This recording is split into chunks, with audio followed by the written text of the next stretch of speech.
Breaking news అందుతోంది. Bharat Russia స్నేహంపై America serious అవుతోంది.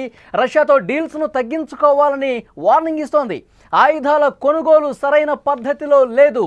యుఎస్ ఇండియా పార్ట్నర్షిప్ ఫోరంలో ఈ కామెంట్స్ చేశారు. స్ట్రైట్గా వార్నింగ్ ఇచ్చాడు హోవర్డ్ లుత్నిక్. అమెరికా వాణిజ్య కార్యదర్శిగా ఉన్నాడు హోవర్డ్ లుత్నిక్. రష్యా స్నేహం గురించి మాట్లాడటంపై భారత్కు ఇండైరెక్ట్గా వార్నింగ్ ఇచ్చినట్టే కనిపిస్తోంది. రష్యా స్నేహం వాషింగ్టన్కు నష్టమని అతను వ్యాఖ్యలు చేసినట్టు పరిస్థితుంది.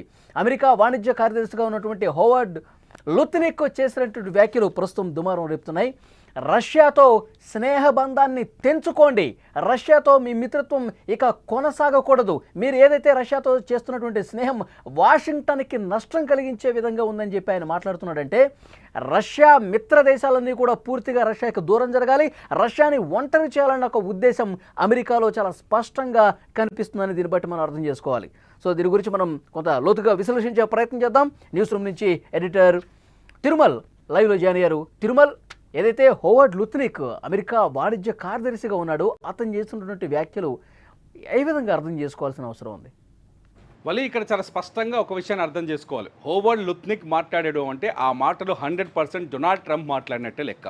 డొనాల్డ్ ట్రంప్ కొంతకాలం నుంచి భారత్ పైన విషం కక్కుతున్నాడు, భారత విషయాల్లో అనవసరంగా జోక్యం చేసుకుంటున్నాడు, భారత అంతర్గత విషయాల్లో కూడా తనకు నచ్చినట్టుగా తనేదో చేసినట్టుగా గొప్పగా చెప్పుకుంటూ ఉన్నాడు.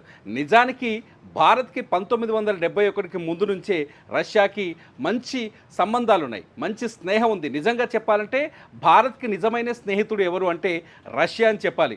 కాకపోతే డొనాల్డ్ ట్రంప్ ఏం చేస్తున్నాడంటే కొద్దిగా ఆ తర్వాత పరిణామాలతో నిజానికి పాకిస్తాన్కి అతి దగ్గరగా ఉండే అమెరికా, పాకిస్తాన్ దగ్గర నాటకాలు ఆడే అమెరికా మన దగ్గర ఇప్పుడు కొత్త పత్తిత్తు మాటలు మాట్లాడుతుందని చెప్పాలి. మన భాషలో చెప్పాలంటే పత్తిత్తు మాటలు మాట్లాడుతుందని చెప్పాలి. ఎందుకంటే ఎవరు డొనాల్డ్ ట్రంప్ నిన్న లుత్నిక్ మాట్లాడుతున్న మాటలు చూస్తుంటే మీరు ఎలా ఆయుధాలు కొంటారు రష్యా దగ్గర నుంచి, రష్యా దగ్గర నుంచి ఆయుధాలు కొంటే వాషింగ్టన్ని వ్యతిరేకించినట్టే కదా, వాషింగ్టన్ మిమ్మల్ని క్షమించదు కదా.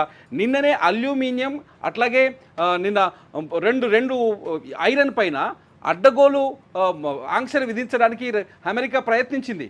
కానీ అమెరికాతో మనకు పైసా ఉపయోగం లేదు అనే చర్చ కూడా ఒకటి మొదలైంది భారతదేశంలో. ఇవాళ ఇండియాలో ఉండే కాంగ్రెస్ పార్టీ కూడా, ఇండియాలో ఉండే భారత ప్రతిపక్ష పార్టీ కూడా ట్రంప్ను తీవ్రంగా వ్యతిరేకిస్తోంది. యుద్ధం పైన ట్రంప్ మోదీని కాదని భారతీయుల అభిమతానికి వ్యతిరేకంగా, భారతీయుల అభిష్టానికి వ్యతిరేకంగా ట్రంప్ తన వ్యక్తిగత వ్యాఖ్యలు చాలా దుమారాన్ని రేపుతున్నాయి. భారతదేశంలో అంతర్గత రాజకీయ సమస్యలకు కారణమవుతుంది ట్రంప్ చేస్తున్న వ్యాఖ్యలు. నిజానికి పాకిస్తాన్తో యుద్ధం నేనే ఆపాను, ఇద్దరిని ట్రేడ్ డీల్తో బెదిరించాను. ట్రేడ్ డీల్తో బెదిరించి ఏం చేయగలిగాడు ట్రంప్? ఇప్పుడు వచ్చి మళ్ళీ ఏం బెదిరిస్తున్నాడు? రష్యాతో మీరు సంబంధాలు పెట్టుకోకూడదు, రష్యా దగ్గర ఆయుధాలు కొనుగోలు చేయకూడదు, మీరు రష్యా దగ్గర ఆయుధాలు కొనుగోలు చేస్తే వాషింగ్టన్ను వ్యతిరేకించినట్టుగా ఉంటుంది. భవిష్యత్తులో రష్యా నుంచి ఆయుధాలు కొనుగోలు ఆపేసి అమెరికా దగ్గర ఆయుధాలు కొనుగోనే ప్రక్రియను మొదలు పెడతామని మేము ఆశిస్తున్నాం అంటాడు లుత్నిక్ మాటలు చాలా స్పష్టంగా ఉంటుంది. మన దగ్గర లుత్నిక్ వాయిస్ కూడా ఉంది, చాలా క్లియర్గా మాట్లాడారు. అంటే అమెరికా భారత్ మీద ఇంత వ్యతిరేక భావంతో కనిపిస్తుంది. రోజు రోజుకు ఈ వ్యతిరేక భావన అనేది పెంచుకుంటూ పోతుంది అమెరికా. ఎప్పుడైతే డొనాల్డ్ ట్రంప్ రెండోసారి అధ్యక్షుడయ్యాడో అప్పుడు మన స్నేహితుడే కదా అని చెప్పేసి అనుకున్నారు.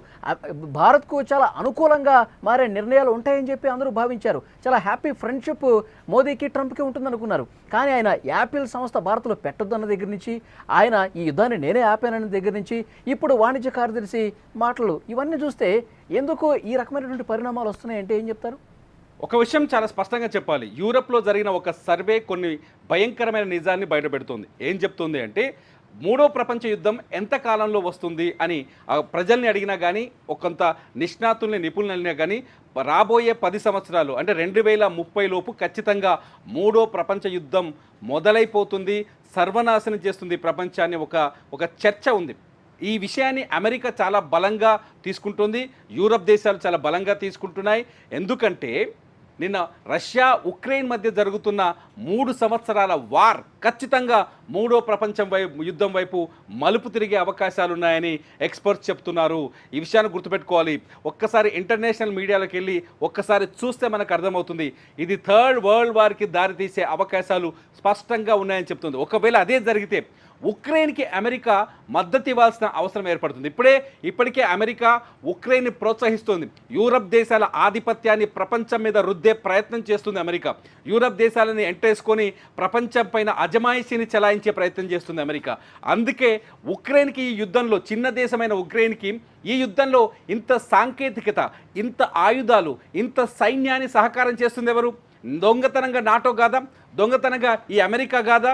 అట్లాగే మిగతా యూరప్ దేశాలు కావా? నిన్న జెలెన్స్కీ చేసిన దాడిని యూరప్ దేశాలు గొప్ప విజయంగా చూపిస్తున్నాయి. రష్యాని బలహీనపరచాలనే ఉద్దేశంతో భారత్ని బెదిరిస్తోంది అమెరికా. రష్యాని ఎందుకు బలహీనపరచాలనుకుంటుందంటే, రేపొద్దున వరల్డ్ వార్ కానీ లేకపోతే ఉక్రెయిన్కి రష్యాకి మధ్య భీకర యుద్ధం కొనసాగితే రేపొద్దున రష్యాకి భారత్ మద్దతుగా వెళ్ళకూడదు అనేది వాళ్ళ మొదటి లక్ష్యం. రెండోది వచ్చేసి రష్యాని ఆర్థికంగా దెబ్బతీయాలి. ఉక్రెయిన్ చేస్తున్న దాడులతో ఇప్పటికే రష్యా తీవ్రమైన కష్టాల్లోకి వెళ్ళింది, నష్టాల్లోకి వెళ్ళింది, బలహీనంగా కనిపిస్తుంది ఆయుధ సామాగ్రి పరంగా కూడా. సో రష్యా మళ్ళీ బలపడకూడదు అంటే, ఆర్థికంగా బలపడకూడదు అంటే రష్యాతో సన్నిహితంగా ఉన్న దేశాలని రష్యాను దూరం చేయాలి. ఇవాళ ఒక దొంగ నిర్ణయం తీసుకుంది యూరప్కి సంబంధించిన ఫ్రాన్స్ అండ్ బ్రెజిల్. ఈ రెండు దేశాలు ఇవాళ బెల్జియం, ఫ్రాన్స్ అండ్ బెల్జియం, ఈ రెండు దేశాలు ఇవాళ రష్యాకు నుంచి ఆయిల్ కొనుగోలుని నిలుపుదల చేశాయి. నిజానికి రష్యా భారత్కి అతి తక్కువ ధరకే ఆయిల్ని సప్లై చేస్తుంది. అతి తక్కువ ధరకే ఆయిల్ని సప్లై చేసింది. తాజాగా 2 రోజుల క్రితం కూడా S-400లని మరో రెండు S-400స్ని 2025-26 లోపే డెలివరీ చేస్తామని హామీ ఇచ్చింది. S-400 చిన్న విషయం కాదు. భారత గగన తలాన్ని ఇనుప కంచెలాగా కాపాడింది. మొన్న పాకిస్తాన్ పహల్గామ్ అటాక్ తర్వాత దొంగతనంగా డ్రోన్లతో అటాక్ చేస్తుంటే వాటన్నింటినీ అడ్డుగోడగా నిలబడ్డది S-400. ఆ S-400ని మళ్ళీ ఇంకా 2 S-400ని భారత్కి ఇస్తామని రష్యా హామీ ఇచ్చింది. ఈ డీల్ ఇప్పుడు అమెరికాకు నచ్చట్లేదు. ఎందుకంటే పాకిస్తాన్ ఇండియా కొట్టుకొని, పాకిస్తాన్ ఇండియా ఎప్పుడు వివాదంలో ఉంటే అది అమెరికాకు ఉపయోగపడుతుంది. దొంగతనంగా మొన్న కిర్నా పర్వతాల్లో మొన్న భారత వైమానిక దళం పాకిస్తాన్లో దాడి చేసిన తర్వాత కిర్నా పర్వతాల్లో పాకిస్తాన్ అణుస్థావరాలపైన దాడి జరిగిందనే చర్చ రాగానే B-350 విమానాన్ని, C-350 విమానాన్ని వేసుకొని అమెరికా ఒక రౌండ్ చక్కర్లు కొట్టేసి వెళ్ళిపోయింది. అంటే పాకిస్తాన్కి అమెరికాకి మధ్య కూడా వ్యూహాత్మక సంబంధాలు ఉన్నాయి. అందుకోసమనే రేపు పొద్దున రష్యా ఇండియాకి మద్దతు ఇవ్వకుండా ఉండాలి. రష్యాకి ఇండియాకి మధ్య దూరం పెరగాలి. రష్యా ఇండియాని శత్రుత్వం చేయాలి. రష్యా శత్రువుగా మారాలి. చేస్తూ దీన్ని ఇంకా పెంచుకుంటూ పోతే అమెరికా మరింత ఒత్తిడి తీసుకొచ్చే ప్రయత్నం చేసినా, మీరు ఆయుధాలు కొనుగోలు చేయొద్దు, పూర్తిగా మీ వ్యాపార సంబంధాలు ఏమైనా ఉంటే పూర్తిగా తెంచుకోండి, రష్యాకి దూరంగా ఉండండి అని చెప్పి ఇలాంటి ఆందోళన తీవ్రతరం చేస్తే, ఇలాంటి వైఖరి, ఇలాంటి ఒత్తిడి భారత్ మీద అమెరికా పెడితే భారత్ వెనక్కి మళ్ళీ అవకాశం కనిపిస్తుందా? రష్యాకి ఇక్కడ నరేంద్ర మోదీ, మన భారత ప్రధాని నరేంద్ర మోదీ తెలివితేటల్ని, చాకచక్యాన్ని, అపర చాణికత్వాన్ని మనం ఒక్కసారి ఇక్కడ గుర్తు చేసుకోవాల్సిన అవసరం ఉంటుంది. మోదీ 3వ దఫా 2 సార్లు ప్రధానమంత్రిగా ఈ దేశాన్ని పరిపాలించినప్పుడు విదేశీ విధానాలపైన చాలా పటిష్టమైన, చాలా వ్యూహాత్మకమైన అడుగులు వేశారు. మోదీకి ఇటు రష్యా కూటమి దేశాలు కావచ్చు, ఒక రకంగా తీసుకుంటే అమెరికా కూటమి దేశాలు కావచ్చు, ఈ రెండితో సమాంతరమైన సంబంధాలు ఉన్నాయి. ఒక విషయాన్ని గుర్తుపెట్టుకోండి, ఉక్రెయిన్ రష్యా యుద్ధం మొదలైన తర్వాత మోదీ ఉక్రెయిన్కి వెళ్ళాడు. ఉక్రెయిన్కి వెళ్ళి అక్కడ జెలెన్స్కీని కలిసి పరామర్శించి వచ్చారు. ఉక్రెయిన్కి ఇండియా ఏమేమి ఇస్తుందో తెలుసా? మందులు ఇస్తోంది, ఆహారాన్ని ఇస్తోంది, ఉక్రెయిన్ కావాల్సిన అన్ని రకాల సపోర్ట్ చేస్తోంది, ఒక ఆయుధాలు తప్ప. కానీ అట్ సేమ్ టైం ఇదంతా జరుగుతున్నప్పటికీ పుతిన్ ఏం చేస్తున్నాడో తెలుసా? భారత్కి అయినా మద్దతు ఇస్తున్నాడు. మోదీ ఉక్రెయిన్కి వెళ్ళినా భారత్కి పుతిన్ చాలా బహిరంగంగా నిర్ద్వంద్వ చాలా స్పష్టంగా మద్దతు ఇస్తున్నాడు. పహల్గామ్ దాడి విషయంలో మద్దతు ఇచ్చారు, ఆపరేషన్ సింధూర్ విషయంలో మద్దతు ఇచ్చారు, ఇప్పుడు 2 S-400ని మళ్ళీ ఇస్తా అంటున్నాడు. బ్రహ్మోస్ క్షిపణిని మళ్ళీ నెక్స్ట్ తరాన్ని, నెక్స్ట్ జనరేషన్ని కలిసి అభివృద్ధి చేద్దామంటున్నాడు. పాకిస్తాన్కి ప్యాంటు దడిపించిన బ్రహ్మోస్ క్షిపణికి మద్దతు తెలిపాడు. బ్రహ్మోస్ క్షిపణి ఇవాళ మొత్తం ప్రపంచవ్యాప్తంగా గుర్తింపు పొందింది. ఒకవేళ అమెరికా ఒత్తిడి చేసినప్పటికీ కూడా భారత్ వ్యూహాత్మకంగానే ఉంది. ఒకవేళ అమెరికా ఒత్తిడి చేసినప్పుడు ఆటోమేటిక్గా 2 విభాగాలు అయితే ప్రపంచ యుద్ధం మొదలైతే ఆ రోజు భారత్ నిర్ణయం ఎలా ఉంటుందో చెప్పాలి. 3వ ప్రపంచ యుద్ధానికి గంటికలు మోగుతున్నాయి అన్నారు. అలాంటి పరిస్థితి వస్తే అమెరికా ఒత్తిడి ఇంత తీవ్రంగా, ఆ సిచ్యువేషన్ రష్యానా అమెరికానా రెండిట్లో ఒక దేశాన్ని మనం కన్ఫై అయి ఉండాలి అన్న సిచ్యువేషన్ వస్తే మనం రష్యా వైపే ఉంటాం కదా. ఇక్కడ నా వ్యక్తిగత అభిప్రాయం మాత్రం చెప్పగలను, దేశం అభిప్రాయం చెప్పలేను. నేనైతే రష్యా తో ఉండాలి అని అంటాను. అమెరికా పచ్చి ద్రోహి, మోసకారి, అమెరికా ప్రపంచ దేశాలన్నింటినీ మోసం చేసింది.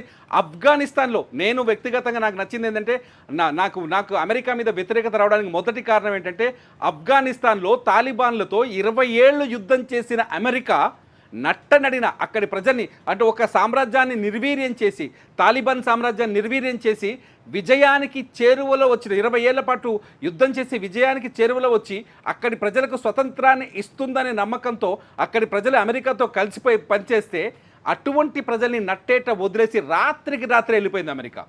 కేవలం ఒక నెల రోజుల్లో అక్కడి నుంచి పూర్తి స్థాయిలో స్థావరాలని తీసుకొని నాటో బలగాలను తీసుకొని వెనక్కి వెళ్ళిపోయింది అమెరికా. మామూలు అమెరికా కాదు. దాంతో తాలిబాన్లు మళ్ళీ అమెరికా పైన ఆఫ్ఘనిస్తాన్ పైన పట్టు సాధించారు. ఆఫ్ఘనిస్తాన్లో మళ్ళీ వాళ్ళు ఏది కోరుకున్నారో గతంలో ఆఫ్ఘనిస్తాన్ ప్రజలు ఏదొద్దనుకున్నారో ఆ పరిపాలనలోనే ఇవాళ నలిగిపోతున్నారు, మగ్గి బతుకుతున్నారు. ఇంకో విషయం ఇక్కడ చెప్పాలి, అమెరికాని నమ్ముకొని భారత్ ఆఫ్ఘనిస్తాన్లో దాదాపు 20,000 కోట్లకు పైగా పెట్టుబడులు పెట్టింది. ఆఫ్ఘనిస్తాన్లో విద్యని ప్రోత్సహించడానికి ప్రయత్నించింది, ప్రాజెక్టులు కట్టడానికి ప్రయత్నించింది. అవన్నీ ఇప్పుడు వృధా ప్రయాసగా మారినాయి. అమెరికా ఎప్పుడు తన స్వార్థాన్ని మాత్రమే చూసుకుంటుంది అనేది చాలా స్పష్టంగా అర్థమవుతుంది. రష్యా మళ్ళీ ఇంతకుముందుగా చెప్పాను కదా, రష్యా నిజమైన స్నేహితుడు భారతదేశానికి. 1971 యుద్ధంలో రష్యా పూర్తి స్థాయి మద్దతు ఇచ్చింది, వార్ షిప్పులను ఇచ్చింది, సైన్యాన్ని పంపించింది, అట్లాగే మనకు ఆయుధ సామాగ్రిని పంపించింది. మొన్న పహల్గామ్ దాడిలో కూడా అదే విధంగా ప్రవర్తించింది. అప్పటి నుంచి ఇప్పటి వరకు రష్యా భారతదేశంతో సత్సంబంధాలు కొనసాగిస్తుంది. భారతదేశంతో చాలా తక్కువ ఎటువంటి సుంకాలు లేని వ్యాపారాన్ని కొనసాగిస్తుంది. అమెరికా ఏం చెప్తుంది, ట్రంప్ ఏం చెప్తున్నాడు, ఇండియాలో ఐఫోన్ ఫ్యాక్టరీ పెట్టకూడదు, ఇండియాలో యాపిల్ సంస్థని నిర్మించకూడదు, ఇండియాకి పోయి ఏ పెట్టుబడులు పెట్టకూడదు, ఇండియా నుంచి దిగుమతి చేసుకునే వస్తువులకి అధిక సుంకాలు విధించాలి. మొన్న గట్టినే కొట్టింది ట్రంప్ని అమెరికా కోర్టు. అక్కడ వాణిజ్య కోర్టు చాలా చెంప మీదకి వెళ్ళి కొడితే ఇక్కడికి వచ్చేసింది ఆటోమేటిక్గా ట్రంప్కి. ఎందుకంటే మీరు తీసుకున్న సుంకాల నిర్ణయం అమెరికాని భవిష్యత్తును నాశనం చేస్తున్నాయని. ఇంపోర్ట్ చేసుకునే వస్తువులపైన సుంకాలు పెంచడం వల్ల అమెరికా పౌరులు ఎక్కువగా ట్యాక్సులు కట్టాల్సి వస్తుంది. అమెరికా పౌరులు ఎక్కువ ధర పెట్టి వస్తువులను కొనుగోలు చేసుకోవాల్సి వస్తుంది. అటువంటి అమెరికాకి ఖచ్చితంగానే లెంపకాయలు వేసింది ట్రంప్కి. అటువంటి ట్రంప్ తలతిక్క నిర్ణయాలు తీసుకుంటున్నారని మాత్రం నేను అనుకుంటాను. 90% అమెరికా డ్రామా ఆర్టిస్టు, రష్యా నిజమైన స్నేహితుడు అనేది నా ఉద్దేశం. చూద్దాం. తిరుమల మొత్తానికైతే అమెరికా భారత్ మీద ఒత్తిడి పెంచే కార్యక్రమం ఇంకా తీవ్రం చేస్తున్నట్టు కనిపిస్తోంది. భారత్ రష్యా స్నేహం మీద అమెరికా సీరియస్గా మాట్లాడటం అదేవిధంగా అర్థం చేసుకోవాలి. రష్యాతో డీల్స్ను తగ్గించుకోవాలని చెప్పి వార్నింగ్ ఇవ్వటాన్ని అట్లాగే చూడాలి. ఆయుధాల కొనుగోలు సరైన పద్ధతి లేదు, వాషింగ్టన్కి ఇది పూర్తిగా నష్టం జరిగే పరిస్థితి అని చెప్పి స్ట్రైట్గా వార్నింగ్ ఇస్తున్నాడు ఆ దేశ వాణిజ్య కార్యదర్శి హోవార్డ్ లుత్నిక్.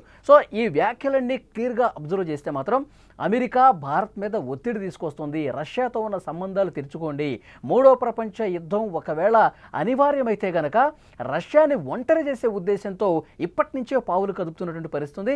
భారత్ ఏమాత్రం లొంగదు, తన చిరకాల మిత్రుడు రష్యా వైపే ఉంటుంది భారత్ అనేది కూడా చాలా స్పష్టంగా అందరికీ అర్థమైన విషయం. And these kind of things just creating that relationship, being a part of BRICS, Yep. right? Which is, let's move to not support the dollar and dollar hegemony. That's not really the way to make friends and influence people in America. So, the president calls that out directly and specifically, and the Indian government is addressing it specifically and directly.